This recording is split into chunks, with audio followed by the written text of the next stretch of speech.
ఒక 3 బోట్లు కట్టేసి గోదావరి రాజమండ్రి టౌన్ నుంచి పుష్కర్ ఘాట్ నుంచి పాపికొండల వరకు మళ్ళీ బ్యాక్ రిటర్న్.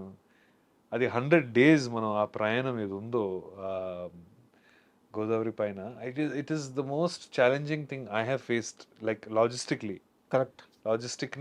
లాజిస్టిక్లీ టెక్నికలీ.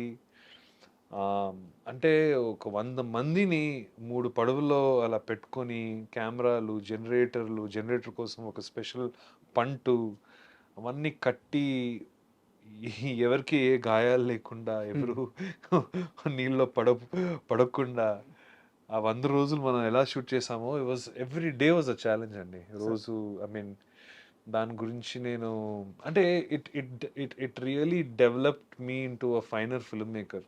ఎందుకంటే ఆ సినిమా నాకు ఇప్పుడు కూడా గుర్తుంది.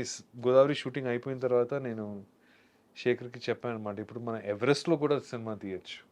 అంటే అంత పర్వతం కూడా పైన కూడా వెళ్ళి మనం కథలు చెప్పొచ్చు. ఎందుకంటే గోదావరి నది అనేది మామూలు నది కాదండి. అది మీకు అది ఎంత డివైనో అంతే రాత్రిలో యూనో భయంకరంగా అనిపిస్తుంది. అంటే you don't, it's like a big black nothingness that you can see, and it's very powerful. It's very very powerful. అంటే దాని కొన్ని టైడ్స్ కానీ, పుల్ ఆఫ్ ద రివర్ అంటారు కదా, we just have to worship it. అంటే దాన్ని ఒక నాకు అది నిజంగా ఒక గాడ్ గాడ్ అండి.